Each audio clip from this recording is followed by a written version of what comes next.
Hi friends, ಈ ವಿಡಿಯೋದಲ್ಲಿ ನಾನು ನಿಮಗೆ ಫ್ರಂಟಲ್ಲಿ 39 ಎದೆ ಸುತ್ತಳತೆಗೆ ಪ್ರಿನ್ಸಸ್ ಕಟ್ ಮಾರ್ಕಿಂಗ್ ಯಾವ ರೀತಿ ಮಾಡ್ಕೊಳ್ಬೇಕು ಅಂತ ಹೇಳ್ಕೊಡ್ತೀನಿ.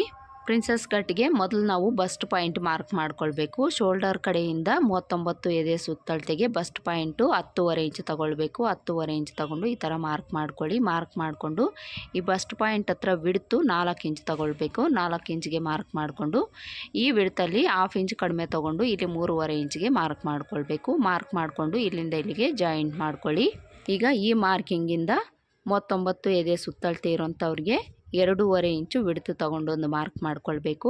ಈ ಥರ ಸ್ಟ್ರೈಟಾಗಿ ಮಾರ್ಕ್ ಮಾಡಿಕೊಂಡು ಈ ಬಸ್ಟ್ ಪಾಯಿಂಟಿಂದ ಒಂದು ಶೇಪನ್ನು ಡ್ರಾ ಮಾಡ್ಕೊಳ್ಬೇಕು. ಈ ಥರ ಶೇಪನ್ನು ಡ್ರಾ ಮಾಡ್ಕೊಳ್ಳಿ. ಈಗ ಈ ಬಸ್ಟ್ ಪಾಯಿಂಟಿಂದ ಆರ್ಮೋಲ್ ಹತ್ರಕ್ಕೆ ಈ ಥರ ಕರ್ವ್ ಸ್ಕೇಲ್ ಇಟ್ಕೊಂಡು ಒಂದು ಶೇಪ್ ಡ್ರಾ ಮಾಡ್ಕೊಳ್ಳಿ. ತುಂಬಾ ನೀಟಾಗಿ ಶೇಪ್ ಬರುತ್ತೆ. ಈ ಕರ್ವ್ ಸ್ಕೇಲ್ ಇಟ್ಕೊಂಡು ಡ್ರಾ ಮಾಡ್ಕೊಳ್ಳಿ. ಈಗ ಈ ಶೇಪಿಂದ ಒಂದು 1/4 ಇಂಚ್ ಮೇಲಕ್ಕೆ ಈ ಥರ ಮಾರ್ಕ್ ಮಾಡ್ಕೊಳ್ಬೇಕು. ಈಗ ಇಲ್ಲಿ ನಾವು ಪ್ರಿನ್ಸಸ್ ಕಟ್ ಮಾಡಿ ಅಟ್ಯಾಚ್ ಮಾಡ್ತೀವಲ್ಲ, ಕಟ್ ಮಾಡಿ ಅಟ್ಯಾಚ್ ಮಾಡಿಕೊಂಡಾಗ ನಮಗೆ ಎಕ್ಸ್ಟ್ರಾ ಫ್ಯಾಬ್ರಿಕ್ ಅನ್ನೋದು ಬೇಕಾಗುತ್ತೆ. ಈ ಚೆಸ್ಟ್ ಭಾಗದಲ್ಲಿ 1 ಇಂಚು ಎಕ್ಸ್ಟ್ರಾ ತೊಗೊಳ್ಬೇಕು.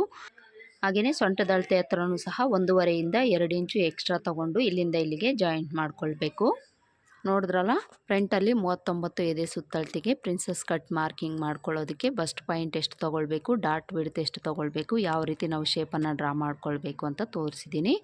ಈ ಥರ ಮಾರ್ಕ್ ಮಾಡಿಕೊಂಡು ಇದನ್ನು ನಾವು ಮೊದಲಿಗೆ ಔಟ್ಲೈನ್ಸ್ ಎಲ್ಲ ಕಟ್ ಮಾಡಿಕೊಂಡು ಆಮೇಲೆ ಪ್ರಿನ್ಸಸ್ ಕಟ್ಟನ್ನು ಕಟ್ ಮಾಡ್ಕೊಳ್ಬೇಕು. ಈ ಬ್ಲೌಸ್ನ ಫುಲ್ ಬ್ಲೌಸ್ ಕಟಿಂಗ್ ವಿಡಿಯೋ ಮಾಡಿ ಲಾಂಗ್ ವಿಡಿಯೋಸ್ಗಳಲ್ಲಿ ನಾನು ಅಪ್ಲೋಡ್ ಮಾಡಿದ್ದೀನಿ. ಆ ವಿಡಿಯೋ ಲಿಂಕು ಈ ವಿಡಿಯೋ ಕೆಳಗಡೆ ನಾನು ಕೊಟ್ಟಿರ್ತೀನಿ. ಇಂಟ್ರೆಸ್ಟ್ ಇರೋರು ಒಂದ್ಸಲ ಚೆಕ್ ಮಾಡಿ. ಹಾಗೆಯೇ ಈ ವಿಡಿಯೋ ಬಗ್ಗೆ ನಿಮ್ಮ ಅನಿಸಿಕೆ ಅಭಿಪ್ರಾಯನ ನನಗೆ ಕಮೆಂಟ್ ಬಾಕ್ಸಲ್ಲಿ ತಿಳಿಸಿ.